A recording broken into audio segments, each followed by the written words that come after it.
Yeah. Well, there's some interesting anecdotes. First of all, you have to realize that since I spent most of my early childhood living abroad, I was not exposed to American racism. The children that I played with, for example, in Spain and the Canary Islands, were basically the same coloration as mine. And so I was aware of that I was black. I was aware of who were some of the outstanding blacks. In fact, my mother, since she tutored me with a correspondence course, she regularly included references to outstanding black leaders and outstanding pioneers, and included my father in talking about this. But I had no notion of the negative dimensions of race until I came back to the United States. There's a wonderful, true incident that occurred to me when I spent a brief period in a public school in Boston. And I had the teacher, I was tested. And by age, I should have been in the 3rd grade.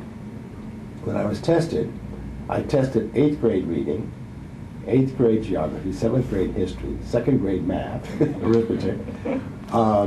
And so they weren't sure where to put me, so they put me in the 4th grade.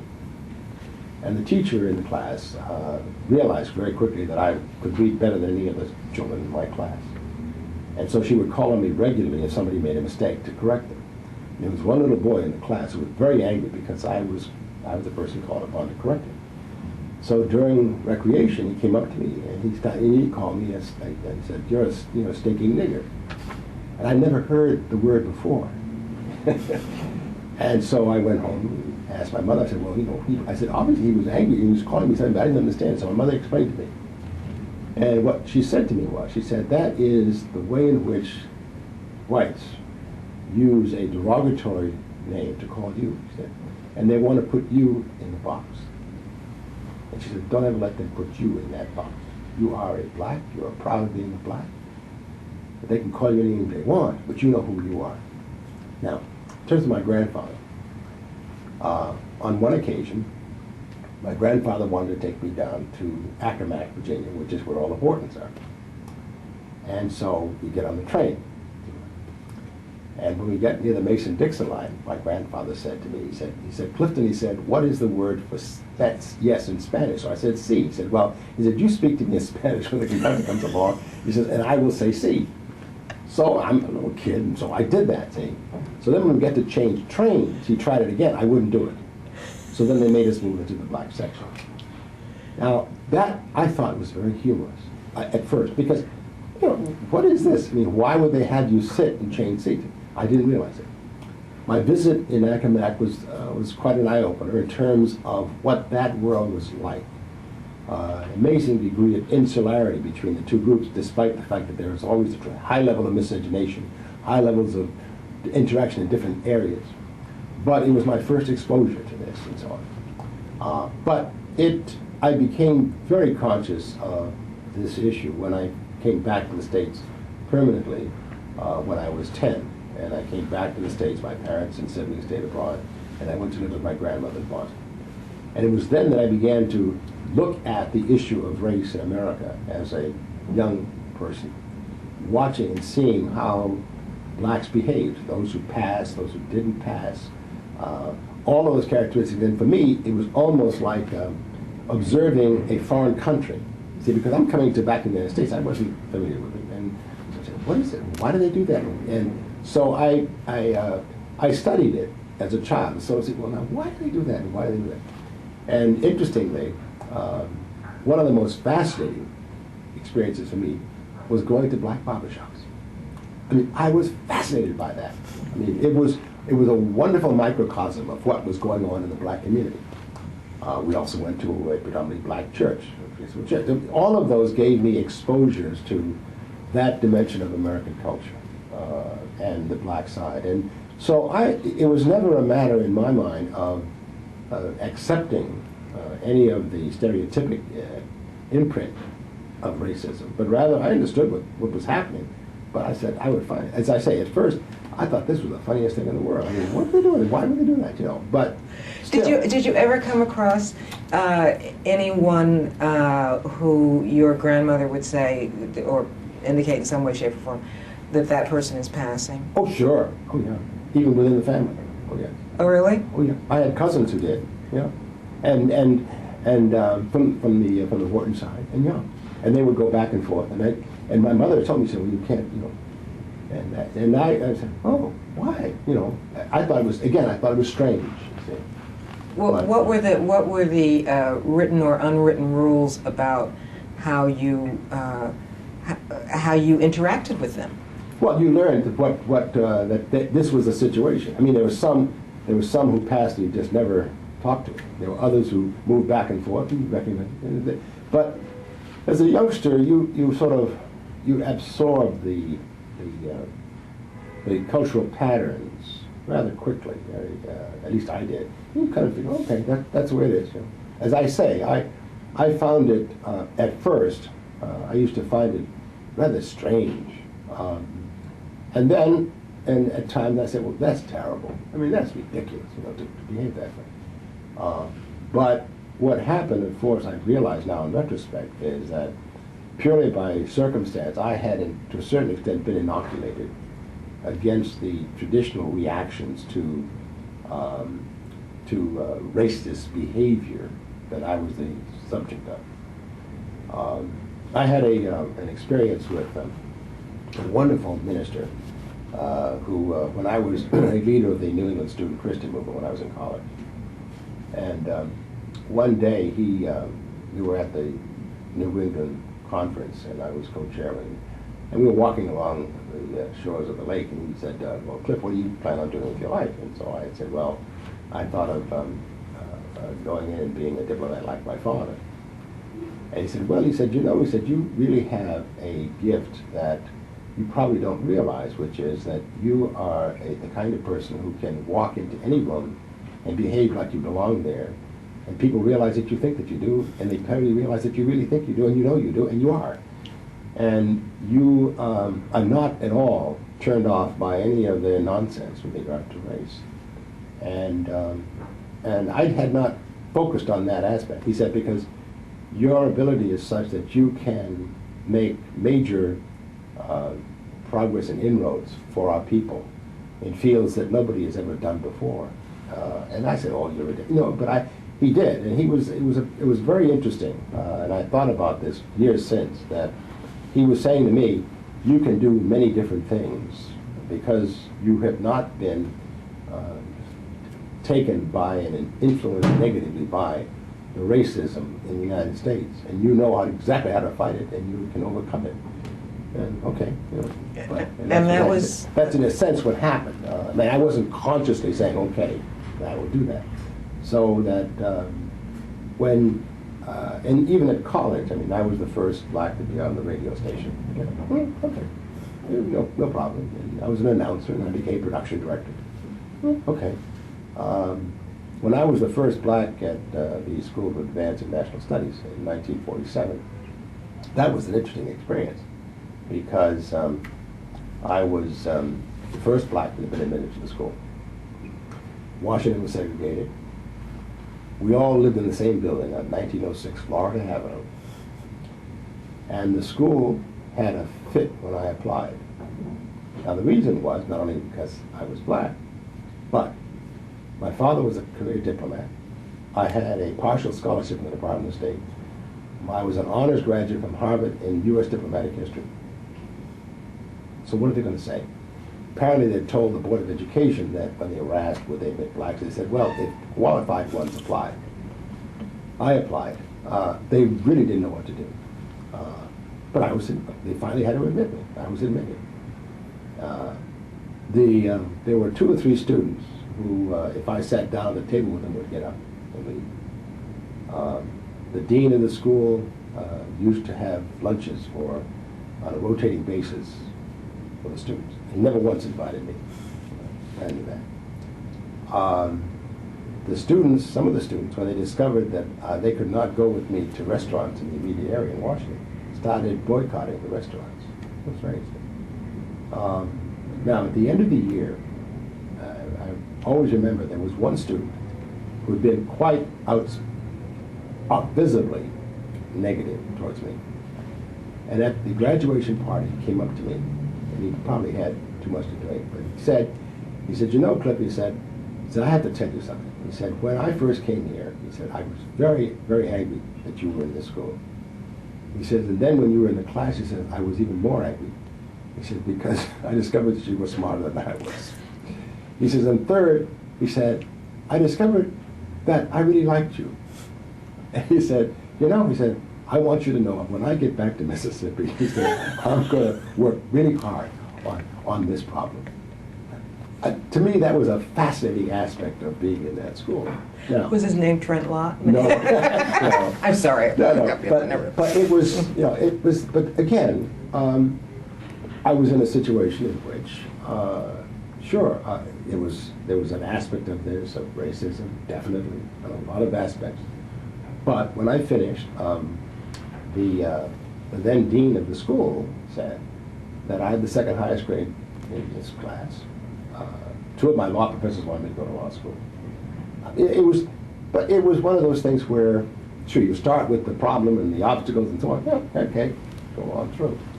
Now, I've been on the advisory council of that school since, I guess, since the 1960s. I just had a meeting just last week, and at that meeting, I was the oldest alumnus president. You know, but that's part of the process of when you make these breakthroughs, at least from my generation. But I will have to confess, when I think back to some of the problems and obstacles that my father encountered, I can fully begin to appreciate his problems and obstacles. Well, because in those days, if you were drafted, you were likely, very likely, to be put into extremely menial positions that had no relationship to your educational background. That was the pattern. And all of my friends advised me that what you do is you select where you want to go and volunteer for that, and hopefully they'll get you there. And so I decided that I would volunteer for the Air Force to train to be a pilot, and which I did. And that was another experience. That was really something, because I was in that process. Really, now that was where you really got exposure to raw racism in that experience. And this was 1940. Which year was it? 1945. 45. Right. So Truman had not yet issued the desegregation order. And it was a case of where, well, there are a number of incidents that occurred. I'll mention two of them. One was right after I was sort of took my oath and was shipped preliminarily for processing to Mississippi, to Biloxi. We were processed segregated.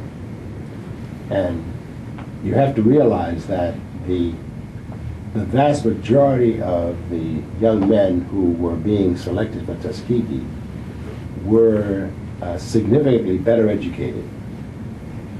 It was almost a case of where, because they only had one place to train black pilots, they got the very best of the crop. And it was a case where racism was playing a positive role. That had some interesting side effects, but in the group that I was in when we were being processed, they processed us alphabetically. And I was WH and WI was a young man named Williams. And Edgar Williams had just finished his bachelor's at Howard in mathematics with a summa cum laude. And so we're going down the line, and when we get to one sergeant, he looks at my form, and in those days you didn't see the form, it was always in an envelope, sealed.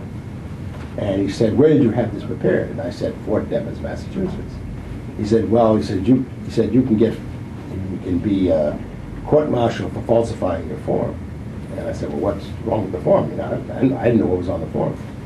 So he was really getting more and more excited, and there was an officer sitting in the well, And he heard this commotion, so he came over and he said, "What's the matter?" And the sergeant said, "Well, this young man says that he has been to all these countries and he speaks all these languages, and he's a junior at Harvard."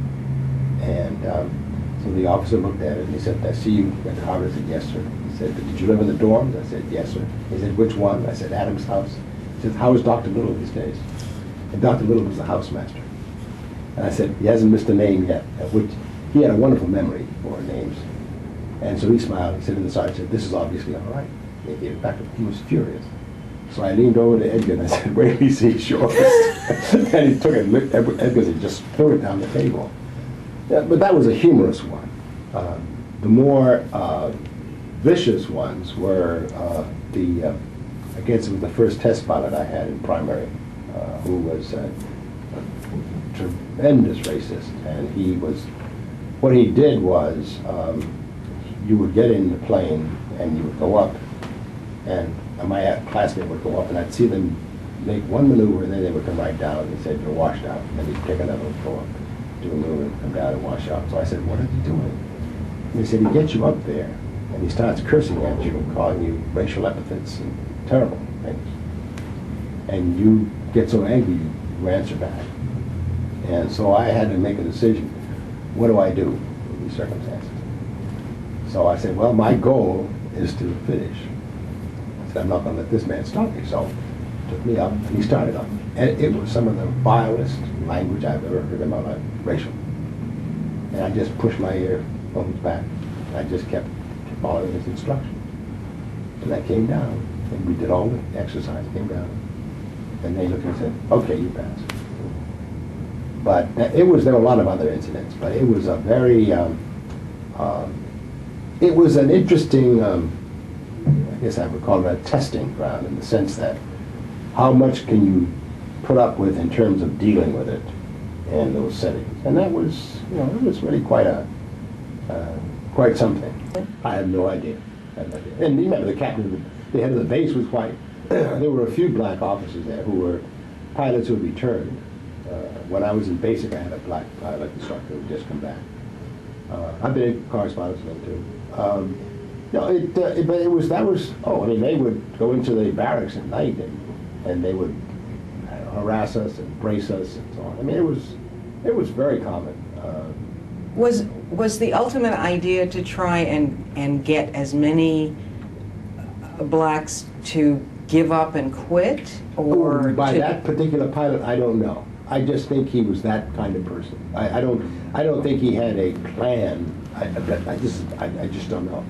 But the others, some of the white officers who were the worst, I would say that's just in their nature to sort of be very highly negative and trying to, and since they were your superior, they could treat you in a very demeaning fashion, and that was their way. But I didn't. You recognize it for what it was. I mean, I remember one time there was one who got into the barracks, and one of the things I have to explain is that in my particular group, there were 4 W's who, one was MIT, I was Harvard, Williams was Howard, another one was Baltimore. We were called the warm W's. And the upperclassmen used to get us out of line when we were standing ready to go into the dining hall to go and help them do their groundwork, ground school work. And it got so bad that I complained to my cousin, who was an upperclassman, and he told the upperclassmen to stop bothering them and let them get some food. But a couple of the white officers discovered that we were there, and we had this reputation. And one day, this officer came over, and he braced me, put me into hard attention, and he started sort of talking right under my chin. And he said, "You're smarter than I am, aren't you?" And I said, "No, sir." He said, "I said you're smarter than I am." I said, "No, sir." He said, "God damn it, I'm smarter than..." He said, "You're smarter than I am, aren't you? I order you to say something." I would say, "I'm smarter than you." But I mean, that is sort of the way it is. I mean, you do what you can. But and of course, my classmates who were standing nearby, they had a hard time not breaking out. But it was as I say, it was quite an experience. Was he angry at Yes. you Oh, sure. for being smarter Yeah. than he. Yeah. Oh, yeah. And it was obvious. I mean, I was not supposed to be, smart, but he was coming out with this to sort of, really give it to me. And he felt that the best way to really humiliate you was to get you to Sure. And then acknowledge if that he you were didn't like smarter what I- than Then if he didn't like what I said, then he might make me do push-ups and maybe. But that was their way. Yeah. And again, younger generations would say, well, couldn't you go and complain? Couldn't you get this, stopped? I mean, this is outrageous, Sure. no? Yeah. No, although you realize that it was things like this that led to some of the riots that occurred with the black troops in that period. So it was not all just fun and games. But I would have to say that at Tuskegee, because the vast majority of those who were there were very well educated, very often college graduates or college, they were very, very savvy in how they dealt with it. And all of us had dealt with race before, racism. So it wasn't anything new, and that was the situation. And how long did you remain in the military? That was about 8 months, I think. Yeah. And returned. Well, the war ended, Mm-hmm. and my instructor wanted me to stay in, and I said no. I said I just haven't. I actually only had 1 year left to finish. Although I stayed a year and a half to get my degree. I said no. I said this doesn't make any sense. I love flying. I absolutely loved it, but I knew that was not a career for me, and so I left and went back to school. Had you decided what your career was going to be? At that point, I wanted to be a diplomat like my father. I was living in two worlds. I was living in two worlds, and I knew it. I knew that I was. But it's just being cognizant of it. There was the white world. When Mother would be in conversation about somebody, she'd say, she's white. And it was one of those kinds of things. But it was just very natural kind of thing. To live in those two worlds? Yes, very much so. It wasn't confusing to you as a young child? No, not at all. The way things were. No. And what was the difference between those two worlds? It was one where I went to school and got this marvelous understanding of what fun the world can be and how to enjoy it and how to look at it, how to look at the world and other people. And the other was, I lived very much with my mother. I was very close to my mother. I was close to her. And it was with her and her friends and their socializing, and I went to the YWCA to swim, and there were always the churches always had fashion shows, and we were dressing us up for fashion shows. And I went to Sunday school. What kind of little girl were you? Were you quiet? Were you mischievous? What kind of little girl were you? I was New York. I remember when we went to Atlin, Pennsylvania, the place where my mother took us in the summer, and it wasn't all white, but there were whites there whom we interacted with, and somehow I would come up, and I was always called, that's Little Miss New York.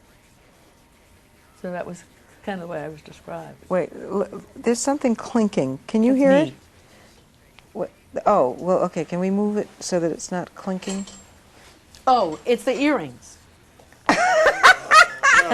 Oh, I'll bet he. And love the ladies. Mhm. Oh, did he love the ladies? Oh, I'll bet he did. And they loved him too. I'll bet he did. Pull the bottom part of your necklace down so that it's centered. Oh. Yeah, the pearls. Yeah, there we go. Got it. Okay. Okay, let me know when you're set. Okay. We were discussing whether you were mischievous or what kind of kid you were. I was loved, and a little. I was loved. Had a great deal of affection as a child, and thought of as being bright, and sometimes a little bit fresh. A little bit fresh. Fresh, but I had good. I was known. My father used to always be not surprised, but he was always. I was called Sister because my brother and I was called, Sister has really good sense.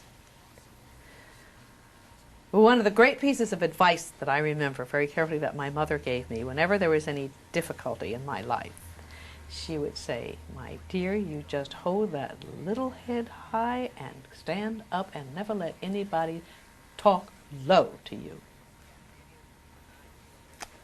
And did you ever have any experience where anyone tried to talk low to Oh, you? throughout life? Oh, sure. But Oh, early, yeah. growing up in New York, did you ever have anyone who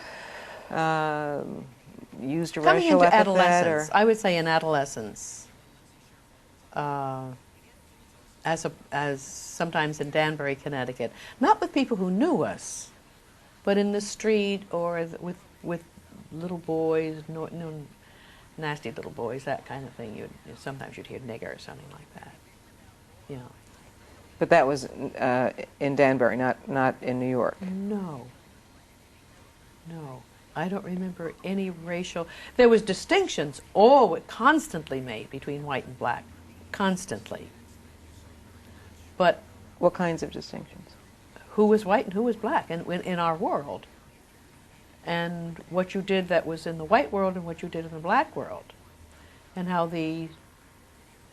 my father was quite fair. He was very fair, but he was very anti-white. He was very anti-white. But he and his brother, the Duncan side, was very fair. But he did not like white people. Any particular reason? I don't know. He never explained any No, particular incident or anything like that? They were from the South, and his father used to have livery stables. And that's all I know about them, the Duncans on that side. But, and he was all over this city. But no, I don't remember. I really don't. So, the Harlem that you lived in was it an exciting place? Was it an energetic place? It was musical. It was Gershwin kind of thing. There was the pace, the flash, the flair, the blacks, the food. The comments were marvelous. We used to have someone who occasionally worked for the undertaking parlor, and he came into the parlor, and he was talking about how poor he is.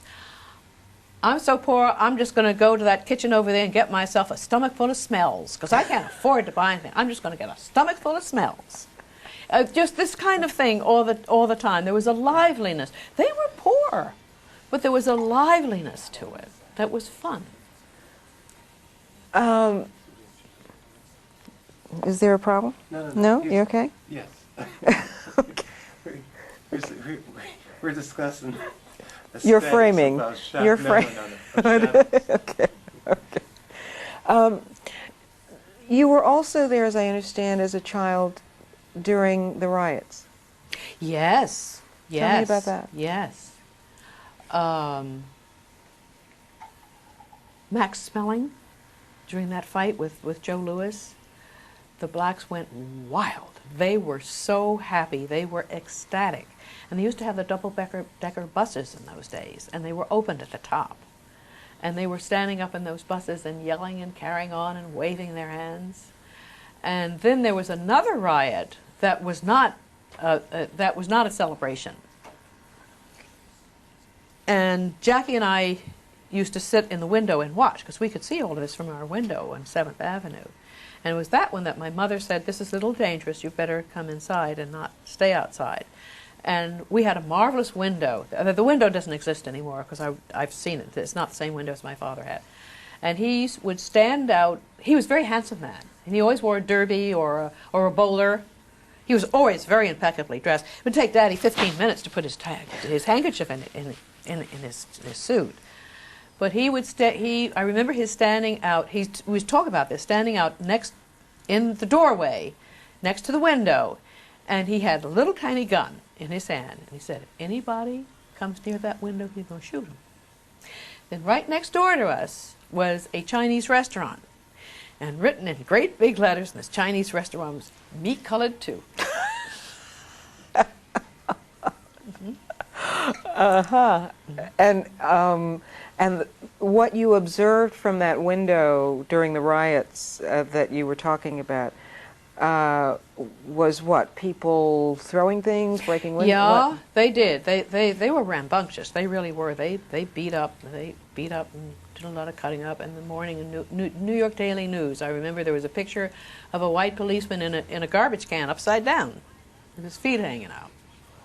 They were. I've really forgotten what the incident was about, but I think there were two major riots at that period. Two major big riots. One was the Joe Louis, which was very happy, and then this other one, which was quite serious.